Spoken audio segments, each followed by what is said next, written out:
Luzon, Visayas, Mindanao at buong mundo. Ngayon ay Huwebes, June 19, 2025. Ako si Barbie Mulak at ito ang balitang A to Z. Hindi mo makikita, sir. Iba't ibang tanggapan sa buong bansa, lumahok sa earthquake drill, isa hinimatay. Parang totoo siya. AI, ginagamit sa paggawa ng peking proof of payment para sa online transactions. Publiko, pinag-iingat sa mga manloloko. Pangulong Ferdinand Marcos Jr. tumulak sa Japan para sa working visit. PBBM, bukas sa diskusyon sa posibleng pagbabalik ng Pilipinas sa ICC. BP Sara Duterte, hindi dadalo sa sona ng Pangulo. Total ban sa nicotine products, kabilang ang vape, panawagan ng concerned groups. Balitang A to Z Newshead Barbie Mulak, nagsilbing guest speaker sa Swipe Culture Seminar ng PUP Manila. At sa balitang showbiz, Regine Velasquez at Gary Valenciano, kabilang sa judges ng Idol Kids Philippines.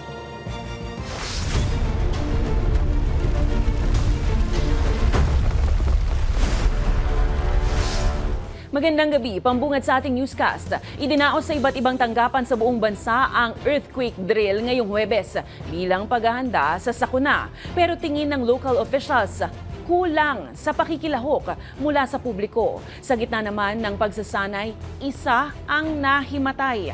May balitang A to Z si Kim Salinas. Our respective evacuation quadrants as follows.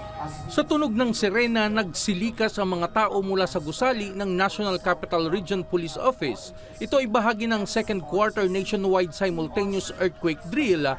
Ipinamalas ng NCRPO ang kahandaan sa oras ng sakuna maging ang mga kagamitan sa pagresponde sakaling tumama ang lindol. Batay sa obserbasyon ng Disaster Response Office ng Taguig City, kulang sa sense of urgency ang mga tao sa earthquake drill. Nag-o-observe din po ako sa mga naglalakad. Patuloy na umaandar na sasakyan. Hindi namimili ang isang insidente kung sino ang tatamaan at magiging biktima. I believe next time mas magiging aware ang lahat na dapat lahat ready. Bagay na sinang-ayunan ni NCRPO Chief Anthony Abirin. Next time, we have to do it seriously. Kasi we don't know kung kailan darating yung ganitong mga pagkakataon. Nakita natin, may mga palakad-lakad, pa-relax-relax lang. Sa gitna naman ng earthquake drill, may nahimatay na construction worker at kinailangang bigyan ng paunang lunas. Hindi mo makikita, sir. Bigla ko yung Maayos talaga sila kanina. Siyempre gawa siguro ng init. Medyo tumagal din tayo dito. Yan, dun siya nahilo.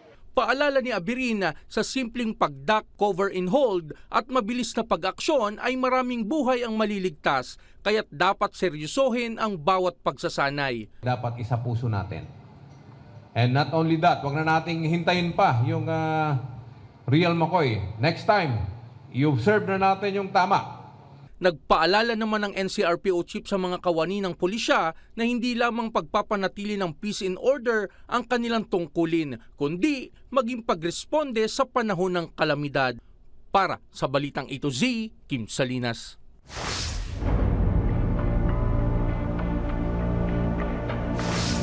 Karaniwan na ang paggamit ng online payments ngayon via e-wallet o kaya bank transfer. Convenient dahil isang screenshot lang, solved na ang transaksyon. Pero usap-usapan ngayon ang mga manloloko na gumagamit ng pekeng proof of payment na gawa ng AI. Paano makakaiwas sa ganitong modus? Alamin sa Balitang A to Z Special Report ni Ace Cruz. Araw-araw na nakakatanggap ng online payments ang travel agency na ito sa Quezon City para sa kanilang mga serbisyo. Kaya't ganun na lang ang pag-double check nila para masigurong totoo ang proof of payment. Bine-verify po namin siya agad sa finance team po namin kung pumasok na po siya. Lalo pa to sa usapan ngayon ng mga peking proof of payment para sa back at e-wallet transactions na gawa lang ng Artificial Intelligence o AI. minsan po yung mga down payment namin, pare-parehas po sila ng amount. So, hindi namin maiiwasan na mga nadodouble yung mga pumapasok or pare-parehas yung amount. So, yung mga reference number po talaga din yung chinecheck namin na pinaka-importante po. Inalam ng news team kung kaya nga ba ng AI platform na gumawa ng proof of payment para sa online transactions at kung gaano ito kabilis. Ayun, matapos ang nasa 1 minute and 50 seconds tayo, may lumabas na prompt dito. Ito na yung picture. So, ayun, makikita nyo dito yung isang peking resibo na generate ng AI platform na ito. Nakalagay transaction receipt, amount transferred na 5,000 piso, tapos may account name na Juan de la Cruz, convenience fee, lahat nakalagay. So, Ipinakita ng news team ang generated na peking transaction receipt sa ilang cashier kung sa tingin nila ay lehitimong transaksyon ito. Parang totoo siya. Kasi may reference number. Payo ng tech expert na si Art Samaniego Jr. at co-convener ng Scamwatch Pilipinas, marapat ay double check ng end user o yung tumatanggap na online payment ang mga detalye sa bank o e-wallet application. Huwag kang magtiwala sa mga screenshots, huwag magtitipende doon sa mga screenshots na pinapadala sa iyo. So huwag maniniwala na, ito yung reference number. Kailangan ma-check mo yan doon sa banking app mo. Wala namang nakikitang tech expert na butas o pagkukulang sa mga e-wallet at mobile banking apps. Sa halip, dapat na maging mas alerto at maingat ang bawat user nito. Para sa Balitang A to Z, Ace Cruz.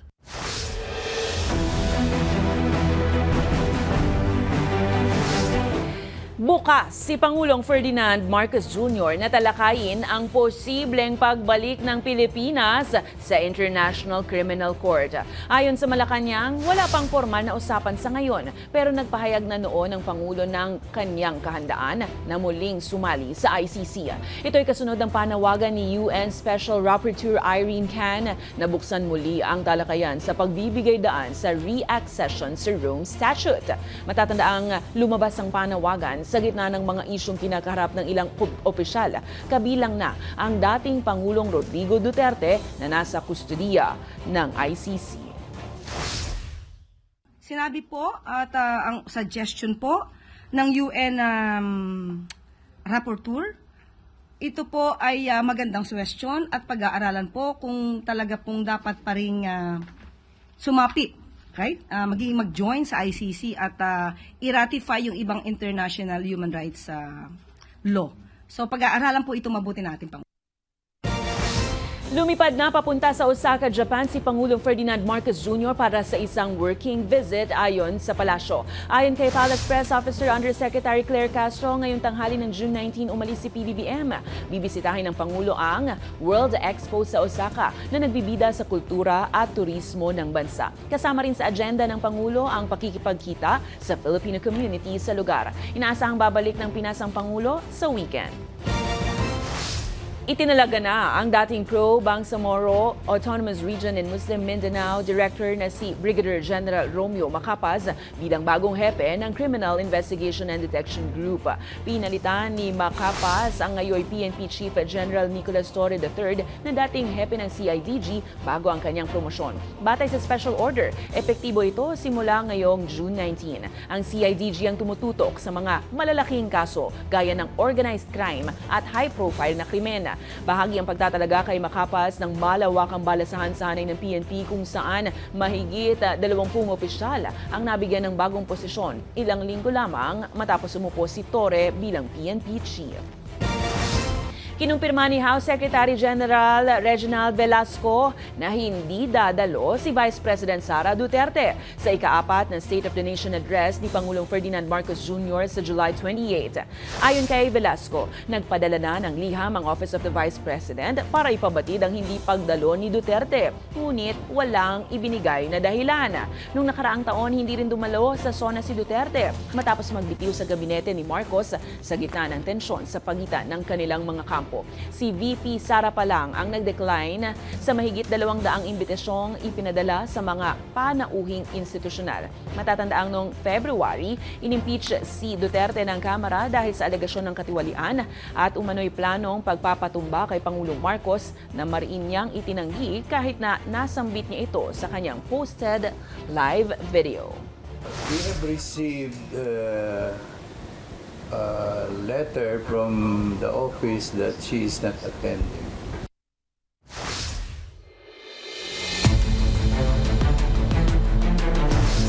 Iginiit ng Kamara na wala na silang kinalaman sa pagkaantala ng impeachment trial ni Vice President Sara Duterte. Ayon kay House spokesperson Princess Abante, naipasa na ng mababang kapulungan sa Senado ang articles of impeachment.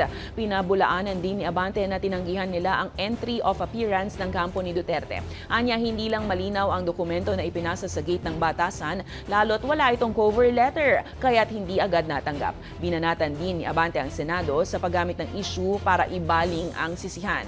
Samantala, tinawag naman ni House Prosecution Spokesperson Attorney Antonio Bucoy na unusual ang pagremand ng Senado sa articles of impeachment at ang paglalagay ng kondisyon sa pag-usad ng trial. Lalong umiinit ang sagutan sa pagitan ng tagapagsalita ng House Prosecution Panel at ng Senate Impeachment Court ukol sa impeachment case ni VP Sara Duterte. Matapos nga ang batikusin ni Senate Impeachment Court spokesperson Attorney Reggie Tongol ang Kamara sa umano'y pagkwestiyon sa korte. Buwelta naman ngayon ni House Prosecution Spokesperson Attorney Antonio Bucoy. Iginiit ni Bucoy na ang Senado ang nagpapatagal sa kaso sa halip na diretsahang ituloy ang trial. Binatikos din ni Bucoy ang pagre-remand ng Senado na anya'y nagbukas ng daan para ibasura ang kaso nang hindi man lang nagkakaroon ng pagdinig. I heard the Senate spokesperson that we are causing the delay because the last few days we have yet to file any document, quote unquote, any pleading, quote unquote, with the Senate Impeachment Court. But compare this to the 5-month delay. So who's causing the delay? Susunod, total ban sa nicotine products kabilang ang vape panawagan ng concerned groups. At sa aming pagbabalik, Balitang A to Z nagsilbing guest speaker sa Swipe Culture Seminar ng PUP Manila. Abangan ang kumpletong ulat sa pagbabalik ng Balitang A to Z.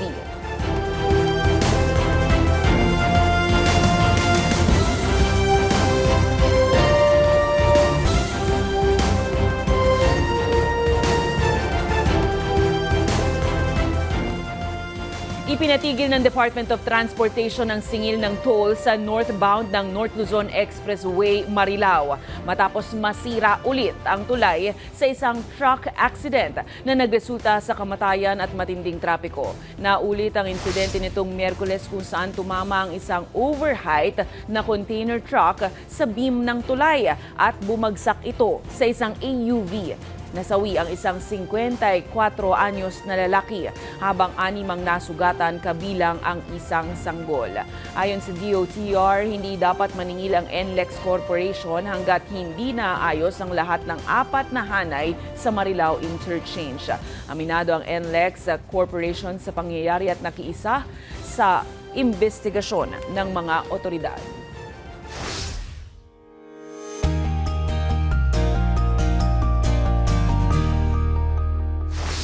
Ban nicotine products. Yan ang sigaw ng mga concerned group kabilang ang Department of Education. Kasunod ng anilay lumalalang kaso ng smokers at vape users sa bansa. Napawang mga kabataan at ang mas malala pa, mga estudyante. Ano nga ba ang aksyon ng gobyerno dito? Ang Balitang A to Z hatid ni Naomi Almohano. Ito ang bubungad na karatula sa mga customer ni Nanay Zina kapag bibili ng sigarilyo sa kanilang sari-sari store. Mahigpit nilang ipinapatupad na hindi pagbebentahan ng mga nasa 17 pababa.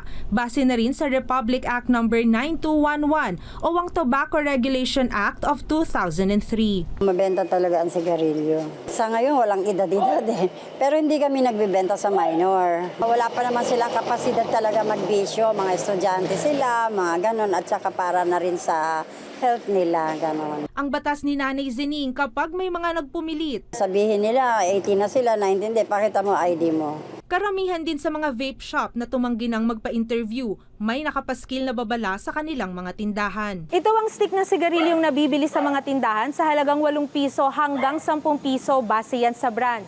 Habang ito naman yung e-cigarette o mas kilala sa tawag na vape, nasa 450 pesos hanggang 800 pesos ang disposable vape. Habang naglalaro naman sa 900 pesos hanggang 3,000 piso ang mga nakaset na nito. Pero kahit ano pa man ang uri, presyo at laki ng mga ito, pareho pa ring may banta sa kalusugan ng publiko. Kaya ang Department of Education nababahala na sa epekto nito sa kabataan, lalo na sa mga mag-aaral. More and more young people are being hooked on nicotine, not through traditional cigarettes alone, but increasingly through flavored vapes and sleek, deceptive packaging that makes these harmful products look like candy or tech gadgets. Sa datos ng Food and Nutrition Research Institute, noong 2021, nasa mahigit 37,000 kabataang Pinoy ang nagve-vape na. At tumaas pa ito noong 2023 sa tinatayang 400,000 o humigit kumulang 1,100% ang itinaas. Kaya naman patuloy na pinaiigting ng DepEd ang kanilang mga pagsugpo rito sa tulong ng nakatakdang ilunsad na Barkada Kontra Bisyo Program. Strengthen yung competencies of our youth leaders to talk, to convince, to promote healthy behaviors among their co-peers when it comes to these harmful vices. Pinuna rin ng iba pang concerned groups ang tila direktang pag-target sa mga kabataan ng marketing ng mga nicotine product. Nakakagalit din po yung pagsisinungaling nila about it. Kasi sinasabi nila, hindi naman namin minamarket sa mga bata, this is less harmful. Pero pag tinignan po nyo kung ano po yung nasa market, colorful, yung flavors niya, yung mga attractive to children. Kaya naman nanawagan din ng mga concerned agency sa pamahalaan at sa publiko na magtulong-tulong na tuluyan ng iban sa bansa ang bisyong ito. Ang vape at sigarilyo, nakamamatay, alam na po natin yan, toxic to sa ating katawan. We have to help each other in sending the message across. Next month, July 28, magbubukas ang 20th Congress. Panawagan po natin na iprioridad po nila ang mga batas, mga panukalang batas na magpoprotekta sa ating mga kabataan. Para sa Balitang A to Z, Naomi Almohano. Muling kinwestiyon ng Kabataan Party List ang K-12 program sa gitna ng pagdiriwang ng kapanganakan ni Dr. Jose Rizal ngayong June 19. Ayon kay Kabataan Party List, Representative Raul Manuel, dapat nang tuldukan ng programa na anilay palpak at pasanin sa mga estudyante at magulang. Anya, nararapat na ayusin na lang ang kurikulum para maayos ang trabahong maihahain sa mga graduate. Matatanda ang mismong si Pangulong Ferdinand Marcos Jr. ang nagsabi na bigo ang K-12 program sa layuning ihain na ang mga estudyante sa mga kasanayang kailangan para makahanap ng trabaho. Nasa Kongreso pa rin ang desisyon kung aalisin ang naturang programa. Hinihikayat ni Pangulong Marcos ang mga kabataan na bawasan ang pagkain ng sobrang matatamis para maiwasan ang diabetes at kidney disease. Sa talumpati sa National Kidney and Transplant Institute sa Quezon City, binigyang diin ni PBBM ang pangangailangan ng mga programang magtuturo sa kabataan na iwasan ang sobrang pagkonsumo ng asukal. Target ng Pangulo ang isang long-term plan kasama ang mga magulang, guro at food industry para kontrolin ang asukal sa pagkain ng mga kabataan. Imbis na uminom ng mga soft drink, ay uminom sila ng fruit juice. Matamis din naman eh. Imbis na maglagay ng asukal, puro matamis ang kinakain, matuto naman kumain ng Ilocano diet. Medyo may mga mapait, may mga ampalaya, may mga ganun ay nakakabuti yan para mapapaganda naman natin ang kalusugan ng mga ating kabataan. Ibinaba ng Bangko Sentral ng Pilipinas ang policy rate ng 0.25 basis points dahil nananatiling mababa ang inflation rate sa bansa. Sa desisyon ng Monetary Board, nasa 5.25% na ang overnight borrowing rate na siyang batayan ng mga bangko sa pagpapataw ng interes sa mga pangkaraniwang pangutang. Habang kabuang 1.25 percentage points naman ang naitapya sa kasalukuyang rate cut cycle ng BSP. Aprobado na ng Economy and Development Council ang pagpapalawig ng kontrata ng Maynilad at Manila Water hanggang taong 2047. Pinamunuan ni Pangulong Marcos ang kauna-unahang pulong ng Council nitong Miyerkules, kung saan inaprubahan ang hiling ng MWSS na palawigin ang concession agreements ng dalawang water providers. Mula sa orihinal na 2037, palalawigin ito hanggang Enero 2047. Ayon sa Department of Economy, Planning and Development, inaasahang mapapabilis nito ang investments, mapapababa ang presyo ng singil at matitiyak ang supply ng tubig sa mahabang panahon. Naasahan namang makadaragdag ito ng higit 50.3 billion pesos sa revenue o kita ng pamahalaan.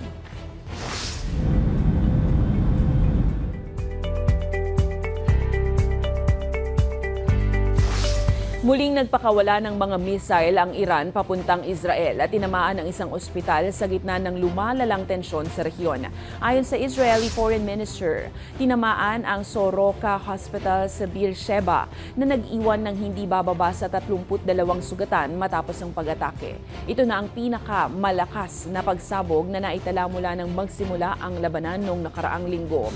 Nananatili naman ang paninindigan ni Iranian Supreme Leader Ali Khamenei na hindi sila magpapasakop sa hiling ni US President Donald Trump na unconditional surrender. Hindi pa naman malinaw kung sasali o lalahok ang Estados Unidos sa labanan, pero ayon kay Donald Trump, posible ito sa mga susunod na araw.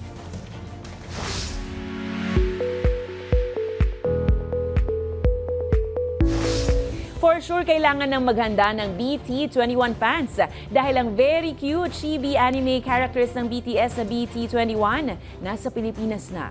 Idinaos nga ngayong June 19 sa isang mall sa Mandaluyong City ang media preview kung saan Pinoy na Pinoy ang tema ng BT21 exhibit. Makulay din ang setup, kaya naman kids surely love it. Meron ding merchandise na mabibili na perfect para sa mga collectors. Tatagal ang BT21 in the Philippines exhibit hanggang July 3. Abangan, Regine Velasquez at Gary Valenciano kabilang sa judges ng Idol Kids Philippines. At balitang A to Z, pumirma na ng kasunduan para sa blood donation drive. Manatiling nakatutok, kayo ay nanonood ng Balitang A to Z.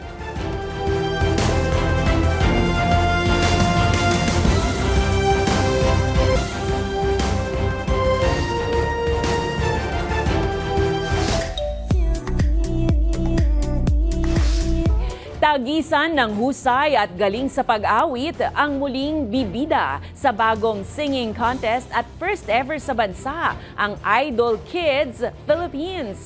Alamin ang detalye sa Balitang A to Z Showbiz ni Lane Garcia. Team Idol Kids Philippines is here! Opisyal na ngang ipinakilala ang mga magiging hurado sa bagong programa ng Kapamilya Network, ang Idol Kids Philippines, na magsisimula na ngayong Hunyo.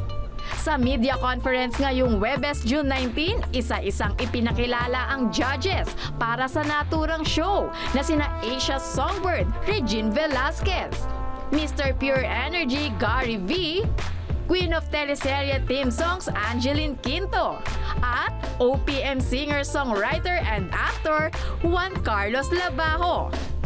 Judges pa lang, bigatin na! Habang isa-isa rin silang nag-perform on stage at ipinarinig ang kanilang tinig sa madlang people. Grateful naman si Angeline Quinto na mapiling isa sa mga hurado ng bagong programa. Excite talaga sa lahat ng mga episodes sa taping namin. Kasi tama yung sinabi mo kanina Kuya MJ na iba't ibang mga emosyon kasi yung nangyayari. May nakakatawa, nakakaiyak, nakaka-inspire. At syempre sobrang sobrang happy ako na makasama bilang isa sa mga judges ng Idol Kids Philippines. Hosted by the premier host, Robbie Domingo, together with Joe legendary Mamshi, Jolina Magdangal, na first time magsasama sa isang show. Sobrang kaba ako. Kasi knowing na ang mga kasama ko ay isang icon, lalong-lalo na ng batang mga 90s dyan. Diba? Yung pakiramdam nakaka-chuba-chuchu. So it's really refreshing to work with Ate Jolens. Gusto ko rin talaga maka-work si Robbie dahil pag pinapanood ko siya, hindi kasi baka sabihin nagbabuhan tayo dito, pero yung totoo talaga, kahit na pinapanood ko pa lang si Robbie, alam ko na nararamdaman ko as a viewer na hindi lang siya nag-host, parang partnership yung kanya pag may ka-co-host siya. Ang Idol Kids Philippines ang first ever biggest singing competition show for kids sa bansa. Kaya naman, starting this June 28 kasi andun kaming lahat, masaya to, and all the kids that audition are so talented, talagang matadala nga kayo sa, hindi lang sa skills nila, pero pati sa kwento ng mga buhay nila. mapapanood na ang unang edisyon ng Idol Kids Philippines sa June 28 at 29 dito sa A to Z. Kaya naman, kita kids! Para sa balitang A to Z Showbiz, Lane Garcia.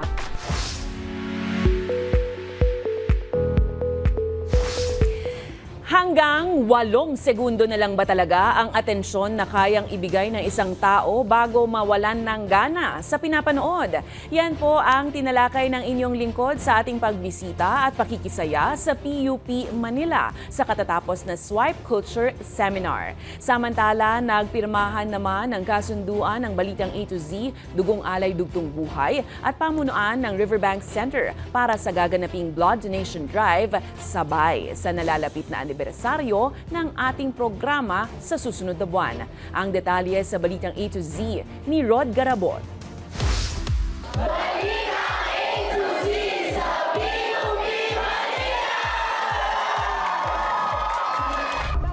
Swipe up, swipe down.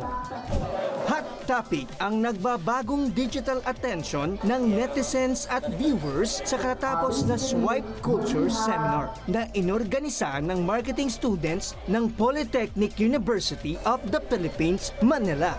Isa sa guest speakers, si Balitang A to Z News Head at Anchor Barbie Mula na tinalakay kung paano nga ba makakasabay ang iba't ibang industriya gaya ng news at media sa mga pagbabagong ito sa attention economy.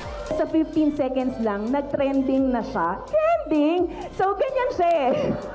Diba? What do news companies sell? Sige nga. Information, stories, knowledge, ano daw? Facts. Oh, yung iba hindi facts ang binibenta. Pero sa Balita A to Z, facts only. Aside from grasping all of the information all at once, it's really important to determine which are the facts and which are the fake news.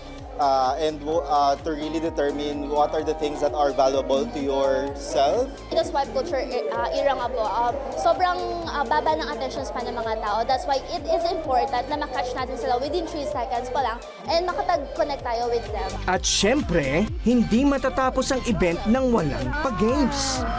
Luzon, Visayas, Mindanao at PUP Manila. Ako si Sarah at ito ang Balitang A to Z. Pa-picture at pag-giveaways. Thank you, Balitang A to Z.